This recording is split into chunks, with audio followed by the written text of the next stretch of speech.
Happy Wednesday morning, my little fourth grade ELA readers. Here we go. What you need for Wednesday morning's ELA lesson is you need your copy of I Survive, open to Chapter 5. You also need your Chapter 5 and Chapter 6 reading comprehension questions. Okay, so let's get to our story. Where we left off in chapter 4, Eliza's little boy Theo had hit Uncle Storch in the head with the stick, and Nate took the blame for doing it, even though he knew that he would get in a lot of trouble. When he admits to Uncle Storch that he is the one who hit him with the stick, Storch loses control, right? He goes crazy and he starts to hit Nate, and Nate gets really scared. He thinks he's going to kill him, right? He's going to kill me, it says at the end of chapter 4. Eliza mouths to Nate, "Go," and Nate runs. So here we are, chapter 5. It's just before dawn, just before the sunrise, the next day, July 12th, 1776. So here we go. Nate's eyes snapped open. Hideous pictures flashed through his mind. A blood-streaked face, claw-like hands grabbing for his throat. He blinked hard to end this nightmare, to shake himself awake. But then Nate understood. He was awake. He was hiding in the woods about 3 miles from Storch's house. This is where he'd wound up after his breathless run. He'd sat here, under the trees for hours, in a kind of numb shock, trying to figure out what to do. Somehow he must have fallen asleep. It was now pitch dark. Strange sounds rose up around him. Clicks and buzzes and hoots, the rustling of invisible wings and paws. His jaw throbbed. His neck felt swollen and bruised. But even worse was the loneliness. He felt like a castaway clinging to a barrel in a stormy ocean. He'd made a giant mistake, he realized, fighting back tears. He had to go back to Storch's, to Eliza and Theo. He stood up and started to make his way through the woods. Storch would be calmer now, Nate told himself, and whatever Storch might do to him, he'd have to take it. Because what choice did he have? He didn't have a single coin in his pocket or a scrap of food to eat. He was just a boy, alone in the world. I take a minute and I really think about poor Nate's situation. He's scared, he's alone, he's orphaned, he's got this really mean uncle, and the closest thing he has to family are a slave and her son who really don't have any rights at all. I'm starting to feel really bad for Nate. How are you feeling about him? But then, as Nate walked along, he thought about another boy who had once been by himself, the pirate, Slash O'Shea. Nate slowed down as he remembered the stories Papa had told him about about when Slash was a kid. He had been born in London, England. His parents had died before he was 5 years old. He wasn't called Slash yet. Back then, he was called Jonathan. With his parents gone, he wound up in a filthy orphanage, more like a prison than a home for helpless kids. The food was barely fit for pigs. The beatings were brutal. And finally, young Jonathan couldn't take it. When he was 10 years old, he ran away. He must have been terrified, Nate thought, like how Nate was now. But there was no way he'd go back to that wretched orphanage. Jonathan got himself a job on a ship as a cabin boy. He sailed away, and he never looked back. Nate pictured a boy standing on the deck of a big sailing ship. The boy's face became clearer until it became Nate's own face. Nate blinked. Something inside him shimmered. Suddenly, the night didn't seem so dark. What is he thinking? If young Slash could go to sea, why couldn't he? Sure, Nate was too young. Papa wouldn't hire cabin boys who were younger than 14. But Nate was bigger and taller than most 11-year-olds, and Papa had taught him to work harder than sailors twice his age. Nate quickened his step as he made his plan. New York City was about 50 miles south of here. He'd go to Norwalk Harbor. There were always boats heading down to New York City, loaded up with vegetables or oysters or hogs to sell. Nate would hide out on one of those boats. If the winds and currents were strong, he'd be in New York City by the afternoon. The city had one of the busiest harbors in the colonies, with merchant ships headed to the Caribbean and Europe and all corners of the world. There had to be at least one captain willing to give Nate a chance. Nate could practically feel Papa's hand on his back pushing him along. He saw Theo in his mind, with his bright and hopeful eyes, and remembered the last word Eliza had said to him. Go. He made it to the harbor several hours later. The docks were already crowded with sailors and fishermen preparing for the day. And for once, Nate looked out. At the end of the dock was a sailing ship, Valerie. It made weekly runs to New York City, Nate knew, and its deck was already loaded up with baskets and crates heaped with corn and potatoes and cherries. The sails were up. The ship was about to leave.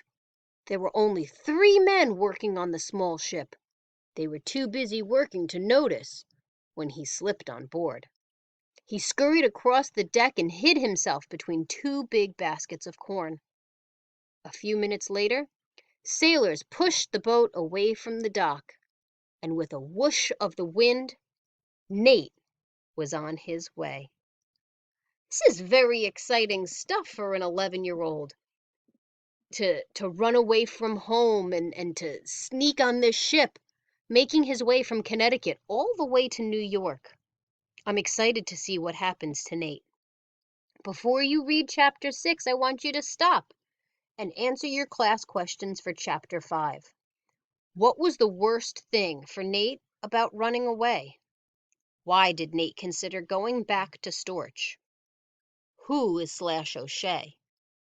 How does Nate compare himself to Slash? And how did Nate use Slash's story to inspire him? I'm looking for well thought out, constructed 4th grade sentences. I do not want 1 or 2 or 3 word answers. I'm expecting you to rephrase and to use evidence from the story.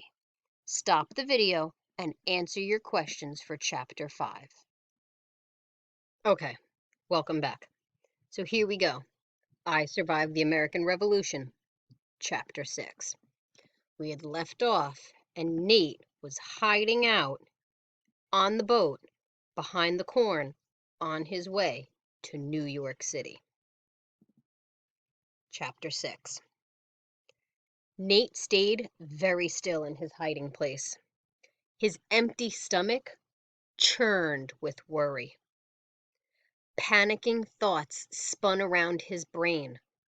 Would he ever see Theo and Eliza again? What if Eliza had to do all of Nate's work now? How would she watch over Theo? The rocking of the ship calmed him some. He listened to the familiar sounds, the swoosh, crack of the sails, the creak, creak of the wood, The twang of the sailors' voices. Bright pictures filled up his mind. Memories of visiting New York City with Papa. Some of their voyages had started from there, and Papa always left a day or two for them to explore before they set sail. New York City wasn't as big as Philadelphia, but it had 25,000 people. 25,000! That was more people than Boston or Charleston. New York was dirty and smelly like every city Nate had ever visited. Garbage rotted in the alleys. Piles of horse dung steamed in the streets. Stop for a second. Let's think about this. Nate is saying that New York is dirty and smelly. Okay, yeah, some things are still true. Even now, New York is dirty and smelly. But we don't have garbage rotting in the alleys. Why would they have garbage rotting in the alleys? Think about it for a second. It's because they didn't have a sanitation system the way we do.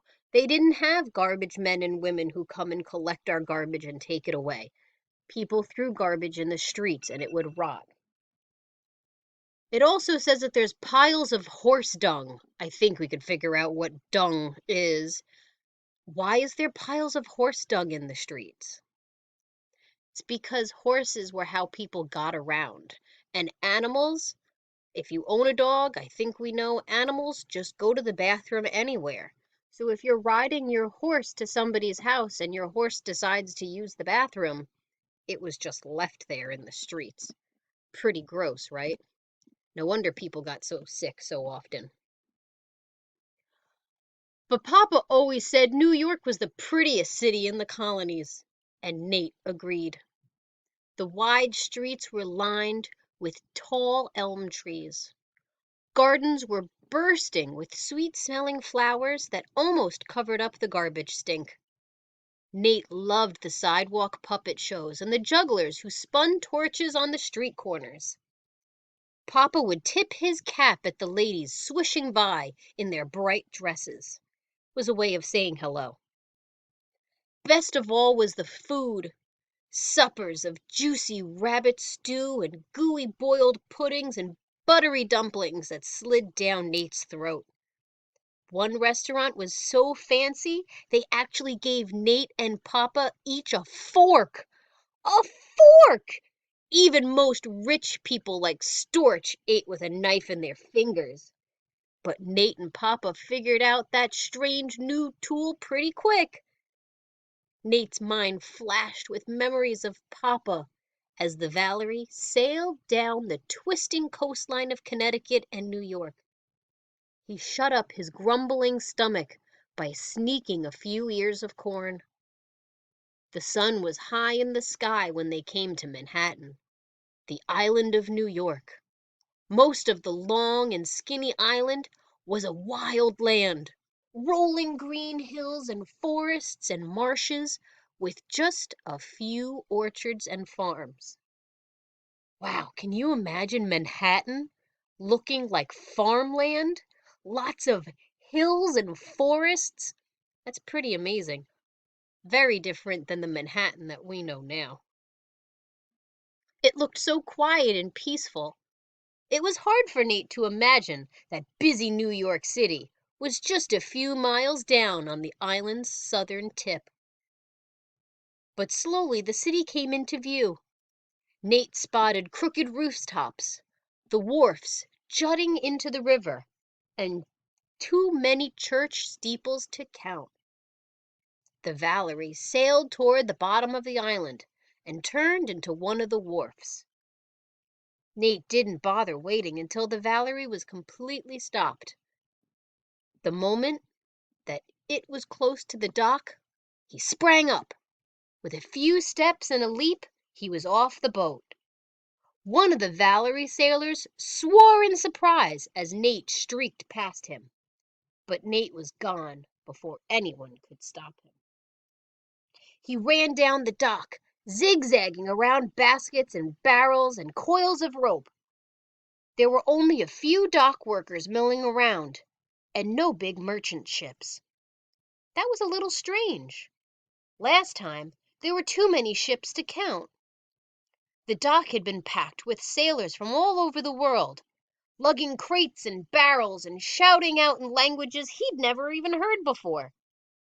But Nate wasn't worried. He'd probably come into a different wharf this time. It shouldn't be hard to find where the merchant ships were docked. A thrill rushed through him as he left the waterfront, his boots clinging against the city's familiar cobblestone streets. He'd made it. But as he plunged into the city, his excitement drained away. Why were some of the streets deserted? Why were some of the streets blocked off by big dirt walls? He saw no puppet shows, no ladies in swishing dresses, no fancy coaches clattering through the streets. Most of the stores were boarded up. On one block, the only people around were men. Soldiers, Nate realized. He could tell they were American soldiers by their plain clothes. British soldiers were famous for their brass-buttoned redcoats. That's where their name, Redcoat, came from. They wore spiffy leather hats, bright white shirts, and belts with brass buckles. American soldiers had no uniforms. Most of them wore cheap felt, three-colored hats, and frontier shirts that tied at the collar. So wait a second. They're talking about American soldiers in plain clothes, right? They're talking about redcoats with spiffy leather hats, bright white shirts, and belts with brass buckles. That's a big difference between the two. Because remember we talked about in social studies, the American Army was not an army. It was a bunch of regular people, farmers, iron workers, everyday American citizens, compared to the British Army, who was a real military force. They had real soldiers, real generals, guns and ammo and warships. They were a military superpower. They had fought in wars before, so they would have had really nice uniforms because they had an organized military. Hats, shirts, belts, brass buckles, and they were always seen wearing their red coats. American soldiers just had plain clothes. We have to remember how outnumbered we were and how much we really were not supposed to beat the Europeans. We should not have won this war, but it's a really exciting story. Okay, back to our story. Those rebel soldiers looked like scarecrows, Storch had said. Looking around, Nate thought Storch wasn't far off. Most of the men wore dusty trousers and work shirts. Their weapons were beat-up muskets or rifles. The deeper into the city Nate walked, the more soldiers he saw. Most were hard at work. At the end of the street, dozens of men were building another big dirt wall. Farther down, Nate saw three men pulling a cart carrying a huge cannon. What was happening here? The hairs on the back of Nate's neck prickled up. Nate suddenly remembered what Storch and Marston had been talking about yesterday as they ate their goose. Nate hadn't been paying close attention, but now Storch's words came back to him as though he were right next to Nate, barking in his ear. "The king sent hundreds of ships! The big battle is coming any day! Washington and his army of traitors will soon be crushed!" Nate figured Storch and Marston had been talking about Boston. As far as he knew, that's where most of the fighting had been. But now, Nate realized they must have been talking about New York City. No wonder the docks had been mostly empty. No wonder the streets were deserted. There had to be thousands of soldiers here. Most of the people living here must have left. And that's when Nate fully understood what he'd done. He'd escaped from Storch, and he'd landed smack in the middle of the war. That's the end of chapter 6. You're going to go to your classwork questions. Chapter 6. What was Nate surprised to discover when he arrived? How was the city different than he remembered? How did Nate know he had landed in the middle of the war? How did the American soldiers and British soldiers differ in their appearance? And why was Nate surprised by all of the soldiers? Think about your answers, write them down. You can either send this document back to me or take a picture and send me the picture for your classwork and house points. See you tonight at 6 when we Zoom. Bye, everybody.